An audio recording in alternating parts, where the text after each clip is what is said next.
आज आमच्या स्वतःच्या शेतातल्या मस्त ताज्या हिरव्यागार तुरीच्या शेंगा आल्यात. माझे आहो म्हटले, आहो म्हणजे माझे मिस्टर, स्वाती मस्त गावरान बेत होऊन जाऊ दे. मग काय, मी तर तयारच असते ना. म्हटलं चला विदर्भ स्पेशल कढी गोळे करूया. तुरीचे दाणे हलके भाजून घेतले, त्यात आलं, लसूण, कोथिंबीर घालून जाडभर वाटून घेतले.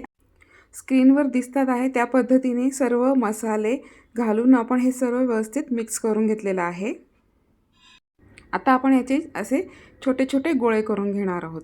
गोळे करताना असे छोटे छोटेच करायचे, कारण कढीमध्ये घातल्यावर ते थोडेसे फुलून मोठे होतात. हे बघा, हे गोळे तयार आहेत. कढीसाठी मिरची, आले, लसूण, बेसन पीठ याची मिक्सरच्या भांड्यात आपण पेस्ट करून घेतलेली ती आपण ताकात घालून व्यवस्थित मिक्स करून घेतलेलं आहे. एका कढईत चमचाभर साजूक तूप घालून जिरे, मोहरी, हिंग आणि कढीपत्ता याची खमंग फोडणी करून आपण कढीला मस्त एक उकळी घेऊया. या तुरीच्या दाण्यांची चटणी, आमटी ही खूप छान होते. पण आज मी ठरवलं मस्त वेगळी काहीतरी हटके अशी रेसिपी करूया. कढीला उकळी येईपर्यंत चमच्याने असंच हलवत ठेवायचं आहे. उकळी आलेली आहे, त्यात आपण तयार केलेले गोळे घालूया आणि उकळी येऊ द्या. विदर्भ स्पेशल अस्सल गावरान रेसिपी कढी गोळे तयार आहे.